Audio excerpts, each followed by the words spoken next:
Hello मेरे प्यारे साथियों, आज मैं आप लोगों के लेके आया हूँ क्लास 10th का जो 27 सितंबर को पूछा गया था क्वेश्चन मैथ्स का, उसका ऑब्जेक्टिव और सब्जेक्टिव।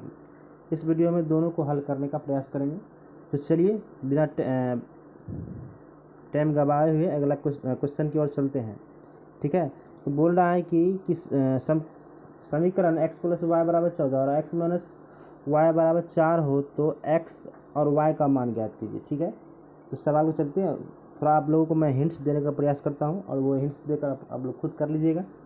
चलिए, तो बोला है x + y = 14। तो देखिए, इसको समीकरण 1 मान लीजिएगा और इसको समीकरण आप 2 मान लीजिएगा। ठीक है, और इन दोनों क्या कीजिएगा, विलोपन या प्रतिस्थापन विधि से आप लोग हल कर लीजिएगा। तो x और y का जो मान आ जाएगा आपको, वो ऑप्शन ए में जो लगा हुआ है ग्रीन एक कलर का, x = 9 और y = 5 जो है। चलिए, और नेक्स्ट क्वेश्चन की ओर देखने का प्रयास करते हैं। चलिए दोस्तों, क्वेश्चन नंबर 2 की ओर। क्वेश्चन नंबर 2 कह रहा है कि यदि दो संख्याओं का अंतर 26 हो और उनमें से एक संख्या दूसरी संख्या से 3 गुनी हो तो रैखिक समीकरण क्या होगा। चलिए, इसका थोड़ा सा हिंट्स देंगे फिर आप लोगों को। बोलना है दो संख्याओं का अंतर 26 है। मान लीजिएगा पहला संख्या क्या है, मेरा x है। ठीक है, और दूसरी संख्या क्या है, मेरा मान लीजिएगा y है। तो बोला है इन दोनों का अंतर 26 है। अंतर मतलब क्या होता है, घटाओ 26 है। चलिए, इसमें कोई दिक्कत नहीं होना चाहिए। उसके आगे बोल रहा है कि उसमें एक संख्या दूसरी संख्या के 3 गुनी है। एक संख्या मतलब क्या हुआ कि x और दूसरी संख्या मतलब क्या हुआ y। तो बोल रहा है एक संख्या दूसरी संख्या से 3 गुनी है, माने कि x बराबर y किससे 3 गुनी है। तो बोला दूसरी संख्या से 3 गुनी है। तो किसमें 3 से गुना करेंगे, तो देखिए ये x में करेंगे ना। अगर ये 3 गुनी है तो इसको बराबर करने के लिए x में गुना करना पड़ेगा, जो कि ऑप्शन आपको सी में दिया हुआ है। चलिए, और अगला क्वेश्चन देखने का प्रयास करते हैं। चलिए दोस्तों, क्वेश्चन नंबर 3 कह रहा है कि यदि दो संपूरक कोणों का एक बड़ा हिस्सा लघुत्तम कोण उनके 18 डिग्री से ज़्यादा हो तो उसका मान ज्ञात कीजिए। चलिए, बोला है दो संपूरक कोण। तो देखिए, संपूरक कोण कितना डिग्री का होता है। अगर दोनों संपूरक को जोड़ेंगे तो कितना होगा, 90 90 180 हो जाएगा, यानी कि x + y = 180। ठीक है, अब बोला है कि दो संपूरक कोण उनके लघुत्तम यानी कि छोटा वाला कोण जो है और बड़ा वाला जो कोण है y, इससे क्या बड़ा वाला कोण से छोटा वाला कोण से कोण बड़ा वाला कोण कितना डिग्री ज़्यादा है, तो ये 18 डिग्री ज़्यादा है। ठीक है, और बोला चलिए अब इसको क्या करते हैं, 18 को इधर करते हैं बराबर के इस साइड, सॉरी y को करते हैं इस साइड, बच जाएगा इधर 18। अब देखिए, इसको समीकरण 1 और समीकरण 2 से आप कोई किसी भी नियम से आप हल कर सकते हैं।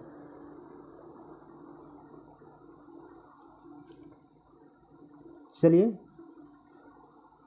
जो कि आपका आंसर आ जाएगा इसमें 99। अब चेक कर लीजिएगा, मिला लीजिएगा। ठीक है, चलिए अगला क्वेश्चन देखने का प्रयास करते हैं। चलिए, अगला क्वेश्चन 4 नंबर कह रहा है कि यदि दो व्यक्तियों का सम्मिलित आमदनी 8,000 रुपया है तो उनकी आमदनी का अनुपात। देखिए, दो व्यक्ति का जोड़ करके क्या दिया हुआ है, उसका आमदनी यानी जो कमाता है उसका वो आय दिया हुआ है कितना, तो 800 रुपये। ठीक है, और बोला है आमदनी का अनुपात। इस जो है सवाल जो है आप लोग का सिलेबस से बाहर है, लेकिन आया तो बनाना चाहिए। चलिए, हम बनाएंगे इसको। तो बोला दो आदमी का अनुपात जो है वो 9 है पहला आदमी का, और दूसरा आदमी का अनुपात जो है 7 है। पूछा हमसे कितना, पहले आदमी का आमदनी। देखिए, दोनों क्या करेंगे, टोटल देखिए कितना कमाता है, दोनों आदमी मिलकर तो वो 8,000 कमाता है। ठीक है, ये आप लोग का सिलेबस से बाहर है, इस पर ज़्यादा ध्यान नहीं दीजिएगा।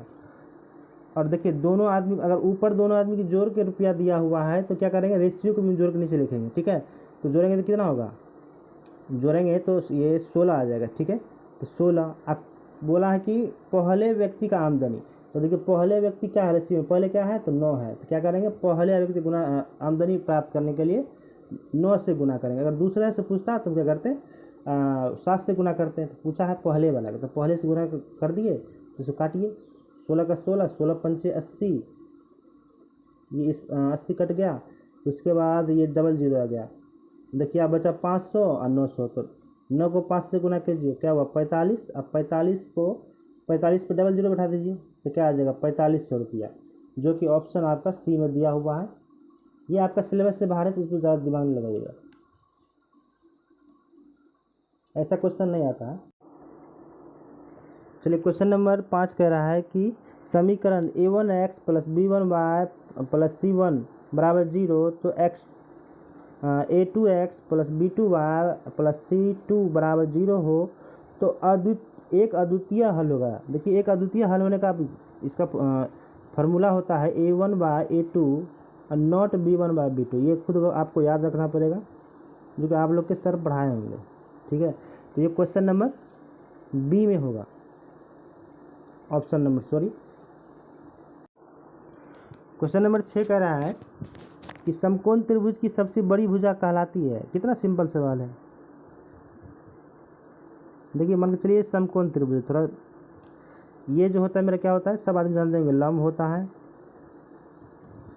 ये आधार होता है,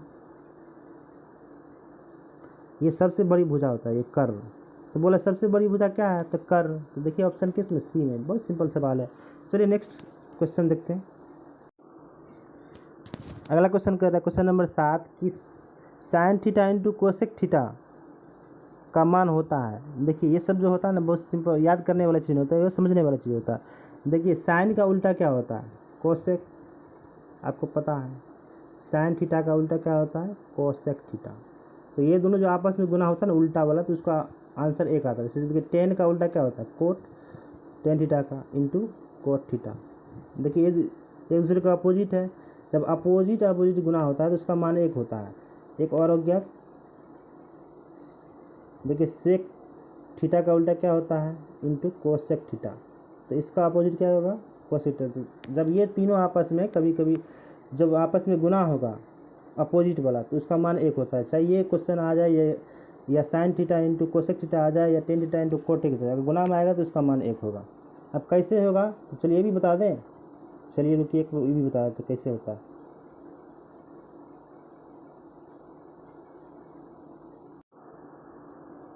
चलिए प्रूव कर देते हैं कि कैसे होता है। देखिए जैसे कि सवाल हमको दिया हुआ है sign theta into cosec theta, तो साइन थीटा का फॉर्मूला क्या होता है, लंब बटा कर्ण। आप पढ़े कि नहीं पढ़ रहे हैं, लंब बटा कर्ण p/h, नहीं कुछ तो क्या बीच में गुना है। कोसेक थीटा बराबर क्या होता है, कर्ण बटे लंब, होता है कि नहीं होता, सब आदमी जानते होंगे। तो देखिए h से h कटा, p से p कटा, अब क्या आया एक एक और एक एक, जब आपस में गुना कीजिए तो क्या आएगा, एक बटे एक यानी कि एक। तो इसी कारण देखिए एक होता है। अब ये दोनों फार्मूला जो ऐसे बनेगा, तो आप कुछ खुद कर लीजिएगा। चलिए एक तो बता दिए, कुछ तो नया मिलेगा मेरे चैनल पे, ठीक है। अगर वीडियो पसंद आए तो प्यारे साथियों थोड़ा लाइक सब्सक्राइब करते जाइएगा। और कोई भी प्रॉब्लम हो, मैथ साइंस 10th का 9th का 11th का 12th का, तो वो आप मेरे व्हाट्सअप नंबर पे जुड़ के किसी भी टाइम आप मेरा हमसे पूछ सकते हैं, और मैं 24 घंटा आप लोग के लिए तैयार रहता हूँ, ठीक है। तो पहले मेन चीज़ क्या है कि मेरे व्हाट्सअप नंबर से जुड़ जाइएगा और चैनल को सब्सक्राइब कर दीजिएगा और लाइक करते रहिएगा, जुड़े रहिएगा। आपका अंतिम तक हम लगे रहेंगे, आपका साथ छोड़ने वाले नहीं हैं। तो चलिए अगला क्वेश्चन देखने का प्रयास करते हैं। चलिए दोस्तों क्वेश्चन नंबर 8 कह रहा है कि कोस थीटा बराबर 21/29 हो तो साइन थीटा का मान ज्ञात कीजिए। अब देखिए साइन थीटा का मान हम जब निकालेंगे जब हमको, देखिए एक तरीका है साइन थीटा का फॉर्मूला क्या होता है, साइन थीटा बराबर होता है लंब बटे कर्ण यानी कि p/h, ठीक है। तो देखिए जब हमको p और h पता रहेगा तो क्या करेंगे, इसका मान निकाल लेंगे। तो देखिए कोस थीटा में क्या दिया हुआ है, देखिए कोस थीटा का फॉर्मूला क्या होता है, आधार बटे कर्ण यानी कि h/b/h। तो देखिए हमको h पता है कि नहीं पता, लेकिन हमको p नहीं पता है। तो क्या करेंगे, हम p निकालेंगे। तो p का फॉर्मूला आप पढ़ेंगे, लंब स्क्वायर बराबर लंब का स्क्वायर बराबर आधार का स्क्वायर और कर्ण का स्क्वायर, यानी कि h² - b², ठीक है। अब इस पे निकाल लीजिएगा, आपका पी का मान आ जाएगा। वो जो मान आएगा तो आपको क्या होगा, ऑप्शन जो बी में दिया हुआ है वो आपको करेक्ट हो जाएगा। चलिए अगला क्वेश्चन देखते हैं। चलिए क्वेश्चन नंबर 9 कह रहा है कि समकोण त्रिभुज में कर्ण और भुजा मिलकर निर्देशांक 0 बनाती है, यानी 0 कोण बनाती है तो कहलाती है। देखिए समकोण त्रिभुज है, वो बोल रहा है कि कर्ण और भुजा, देखिए इसमें कर्ण कौन है और भुजा मिलकर क्या बनाती है, ये भुजा मिलकर क्या बना, देखिए आधार बनाता है, तो इसका ऑप्शन आ जाएगा ए। ठीक है। अगला क्वेश्चन देखिए। क्वेश्चन नंबर 10 कह रहा है कि यदि साइन थीटा बराबर कोस थीटा हो तो थीटा का मान होता है। अब देखिए, अब साइन और कोस में ऐसा मान हमको प्राप्त करना है कि दोनों मान आपस में बराबर हो जाए। तो देखिए साइन 45 का मान भी कितना होता है और साइन कोस का भी मान बराबर होता है। साइन 45 क्या होता है, देखिए 1/√2 और इसका भी मान क्या होता है 1/√2, तो यानी कि इसका मान जो हो जाएगा 45, जो कि ऑप्शन बी में है। चलिए अगला क्वेश्चन देखते हैं। चलिए दोस्तों, क्वेश्चन नंबर 11 कह रहा है कि cosec into 90 degree minus theta का मान होगा। अब देखिए साइन बदलता है साइन बदलता है कोस में, कोस बदलता है सेक में, और सेक बदलता है कोसेक में, और कोसेक बदलता है सेक में। देखिए बता दें, साइन बदलता है कॉस में, इसका कॉस में, और कोसेक बदलता है या सेक बदलता है, कोसेक बदलता है सेक में। ठीक है। और टेन बदलता है कॉट में। अगर ये तीनों बात आपको पता है तो ये ऑटोमेटिक आप फार्मूला आप खुद से बना सकते हैं। तो चलिए देखिए, कोसेक किससे बदलता है तो सेक में। अब देखिए बेचारा जो कोट और टेन उल्टा पुल्टा सीधा बेचारा साथ ही रहता है, ये इसका जन्म का साथ है। ठीक है। अगला क्वेश्चन देखते हैं। चलिए क्वेश्चन नंबर 12 कह रहा है कि साइन 18 डिग्री बटा 72 डिग्री का मान ज्ञात कीजिए। ये तो बहुत सिंपल है, इसके बारे में क्या कहना आप खुद जानते होंगे, एक होगा इसका आंसर। चलिए क्वेश्चन नंबर अगला कह रहा है कि मूल बिंदु का निर्देशांक होता है। देखिए कितना सिंपल सवाल है। अब क्वाड्रेंट पढ़े होंगे, देखिए यहाँ पे मूल बिंदु होता है, यहाँ पे इसका मान होता है, देखिए एक्स में भी यहाँ पे 0 होता है और वाई में भी 0 होता है, तो इसका मान हो जाएगा 0,0। चलिए अगला क्वेश्चन देखते हैं। अगला क्वेश्चन कह रहा है कि x का निर्देशांक कहलाता है। तो देखिए x जो हम कोई बिंदु लिखते हैं, मान के चलिए x कोई बिंदु लिखते हैं, चलिए रुकिए एक मिनट, यानी कि जैसे कि हम 2,3 एक बिंदु लिखें। ठीक है। तो ये बिंदु मेरा क्या है, x है और ये y है, तो x वाला क्या कहलाता है, ये भुज कहलाता है। आपके सर पढ़ाए होंगे, या y वाला क्या होता है, कोटि होता है। ठीक है। तो बोला है x के निर्देशांक क्या कहलाता है। देखिए x का निर्देशांक क्या कहलाता है, भुज कहलाता है। चलिए क्वेश्चन नंबर और आगे देखते हैं।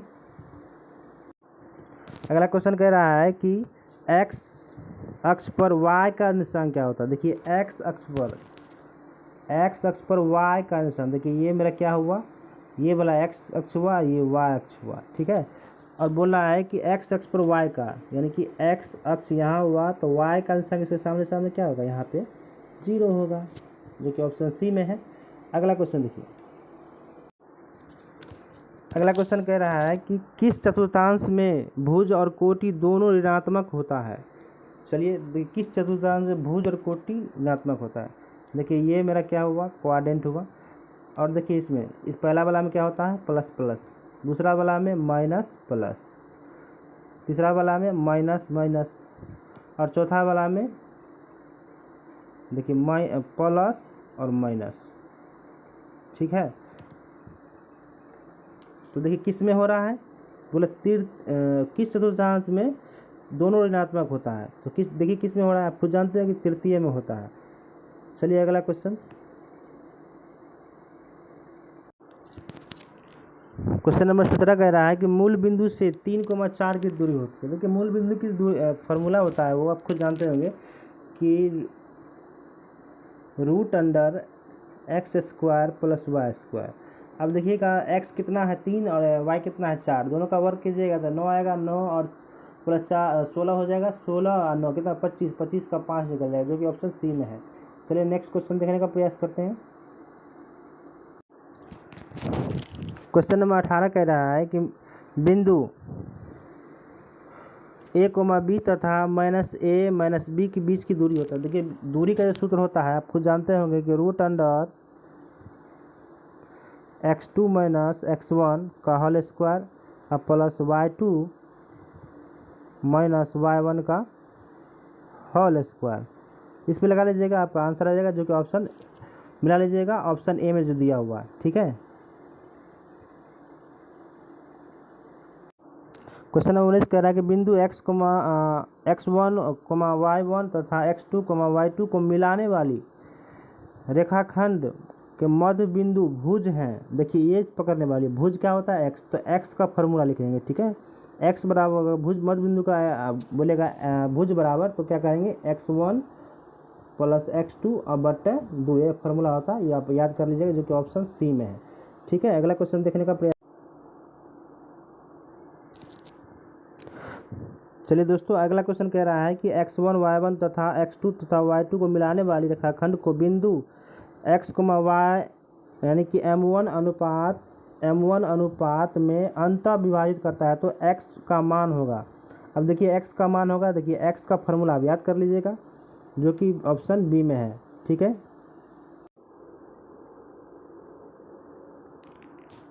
क्वेश्चन नंबर 21 कह रहा है कि समकोण त्रिभुज का क्षेत्रफल 1/2 आधार गुना ऊंचाई होता है। ठीक है, ये जान लीजिएगा, खुद याद कर लीजिएगा। चलिए अगला क्वेश्चन, बहुत सिंपल क्वेश्चन जो पीछे क्लास में पढ़ा गया है, और वो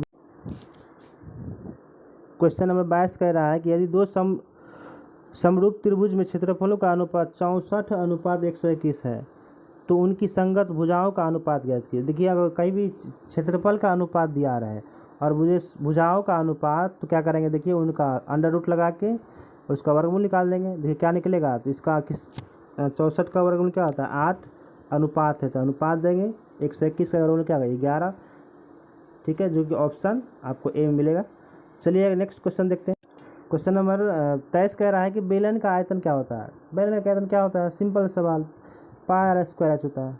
ठीक है, चलिए बाबू, बोला है कि किसी त्रिभुज का क्षेत्रफल ज्ञात करने के लिए उसकी आधार 25 सेंटीमीटर और ऊंचाई जो है 10.8 सेंटीमीटर है। तो उससे बोला क्षेत्रफल ज्ञात करने के लिए, देखिए त्रिभुज क्षेत्रफल का फॉर्मूला क्या होता है 1/2 आधार गुना ऊंचाई। इसे रख दीजिएगा, जो कि अगर रखिएगा तो इसका मान आएगा आपको 135 सेंटीमीटर स्क्वायर। ठीक है, अब बना लीजिएगा। अगला क्वेश्चन कह रहा है कि गोले का आयतन होता है। देखिए गोले का आयतन का फॉर्मूला होता है फॉर्मूला। ठीक है, तो ये फॉर्मूला आपको याद करना पड़ेगा, जो कि 4/3 πr³ होता है। चलिए नेक्स्ट क्वेश्चन देखते हैं। बोला 26 नंबर, वर्ग चिन्ह का मान होता है। तो वर्ग चिन्ह का मान क्या होता है, उच्चतम सीमा प्लस निम्नतम सीमा बटे 2, ये फॉर्मूला होता है, आपको याद करना पड़ेगा। ठीक है बच्चों, चलिए नेक्स्ट क्वेश्चन देखिए। क्वेश्चन नंबर 27 कह रहा है कि यदि 5 प्रेक्षणों x, x + 2x + 4x + 6 तथा x + 8 का मान माध्य 11 है, तो x का मान कीजिए। देखिए माध्य का फॉर्मूला होता है प्रेक्षणों के योग बटे प्रेक्षणों की संख्या। देखिए माध्य का फॉर्मूला जो होता है माध्य बराबर प्रेक्षणों के योग बटे प्रेक्षणों की संख्या, जो कि हमको प्रेक्षण क्या क्या दिया हुआ है x प्लस फिर x + 2 प्लस x + 4x + 6, फिर उसके बाद दिया है प्लस x + 8। क्या करिए बट्टा लगा दीजिएगा जितना संख्या है। अब कितना संख्या है, देखिए इधर 11 दीजिएगा और इधर जितना संख्या है देखिए 1 2 3 4 नीचे दीजिएगा 4, उसके बाद कोना कोनी गुना कर लीजिएगा। कोना गुना करने के बाद आपका जो ऑप्शन आ जाएगा वो 7 आ जाएगा। ठीक है, तो बना लीजिएगा।